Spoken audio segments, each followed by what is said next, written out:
keep on looking back on better days. You probably think that you are better now, better now. You only say that cause I'm not around, not around. You know I never met. Hey, what's up, everybody? It is REDinFamy, your master geetress, and I'm here with an old-time friend. I had to show him a throwback clip when he was working on the Fantasia project. So, Daniel, how you been? I've been so good. It's so good to see you again. Good to see you too. So, as far as your new project, let us know about it, because this is like one of the best games I played this PAX East.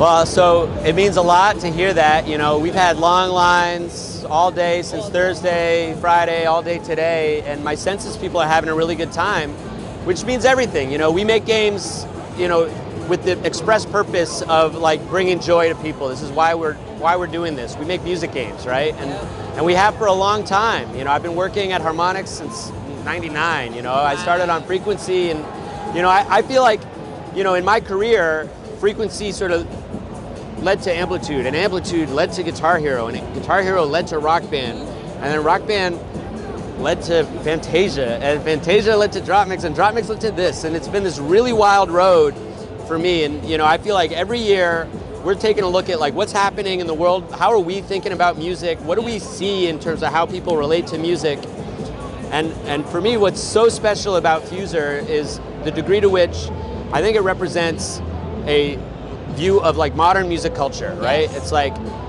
you're a DJ on a giant stage performing for this huge crowd at this music festival, and that's a fantasy that I feel like everybody can identify with and relate to. And you know, and so as a DJ, you know, this is not like a game where, you know, we're just telling you what to do. This is a game where you as a player have a ton of creative choice, and that's really fun. You know, it's like this is a game where people can be expressive, and then also it's a game where, you know, you develop skill. It's just, you know, it's like I have this funny thing where it's like we brought Rock Band 4 out in 2015, and you know, people have been playing that game for 10 years, right? So like they roll in and they're like, you know, gold stars on expert, boom, right out of the gate. And I'm like, okay, you've been playing this game. And there's only so much you can do to innovate in the beat match space, in the rhythm action space, because it's been sort of the way that people have thought about music games forever. And here, this is a fresh slate. This is like new gameplay, like a pretty contemporary and like,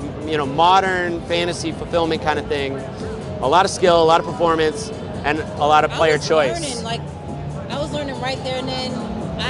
My family has like a musical background, different uncles that are DJs. So when I was playing the game, I was like, it teaches you the game, but it doesn't kind of babysit you. Like you're still able to kind of freestyle a bit. Exactly. Then you have these objectives. That's what really pulled me into the game, is the objectives. I was like, wow, I really have objectives. These are people that are asking for certain things, certain sounds. So let me paint a picture, right? It's like, you know, we designed the PAX demo here because we know all these people are playing this game for the very first time. And so you can't lose. It's very basic in a lot of ways.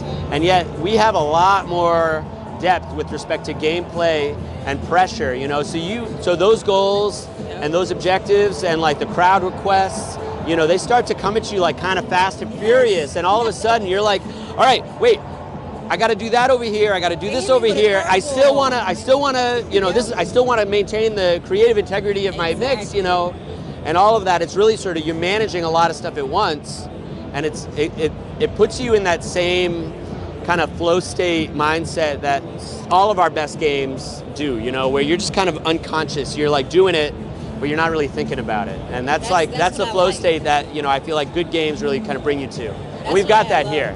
Yes, like I was like, wait a minute, y'all threw me a curveball. I was like, yeah, we want something from the 70s. Yeah, and you're like, wait a minute, what? I was like, what? Yeah, you got to go get that Blue Oyster Cult. So it's like you have to learn your entire, like learning your crates. Right, exactly. A lot of DJs have to learn what they pick up, not just picking up from the game, but actually learning their crowd and learning their crate. So we talk about that a lot with respect to skill in this game, right? A skilled FUSER player, it's not just that they know the controls, they also know the content, and they can drop that Billie Eilish vocal right on the duh and then take it out, you know, and they can kind of, they know the contours of the loops. They can go get that whistle in All-Star and then pull the disc off, you know, and that's what really good players do. That's great. So my last question, really, I got one more because I know you want some questions too. So, I noticed, and this is a first, no, well, not really too much of a first because Fantasia didn't really need this, but I see now even more, you don't need any equipment. Yeah. It's just drop and play and everything. What kind of inspired y'all to be like, okay, we want to go away and shine? Because you would drop mix, which is fun. I love what drop mix is similar to this, but in a digital form. Right. So, I mean, I feel like this really takes the music mixing element of drop mix, but then like puts it in a narrative and a player fantasy that is directly in line with what makes the experience special. You are a DJ, you're making music, the gameplay is not incidental, the music is not incidental to the gameplay. It's like, each one supports the other. I feel like for all of the games that we've done with peripherals, that controller has really added a lot of value to the narrative, right? It's like for Guitar Hero is not as fun without the guitar, right? And as a player, you're like, oh, I get it. I'm playing guitar, or like Rock Band drums, for example. Like, you know, it's you don't get the same connection to what it means to play drums unless you're actually hitting the thing with wooden sticks, right? Here, we didn't feel like a peripheral would add anything, you know? So like we have a game controller where you can do everything that you need to do.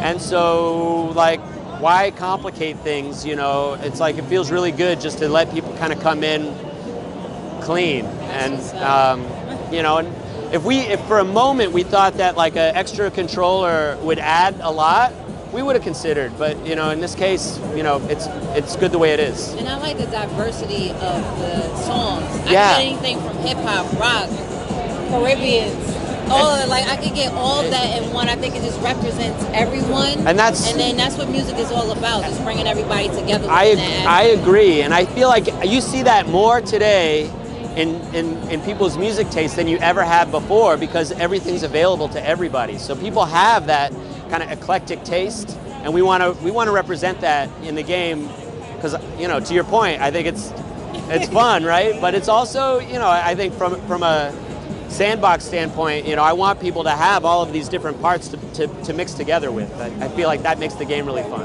So it was so great speaking to you. It was great seeing you again. I know. I'll see you again next year, right? Of course. So let us know when FUSER is coming to us, when we can get our hands on it. And it's something I posed as an idea. It would be dope to have these at festivals, like for people to try out. That would be so great. So we have a lot more details to share between now and launch. We're going to launch fall this year, 2020, on Xbox One, PS4, the Switch, and PC.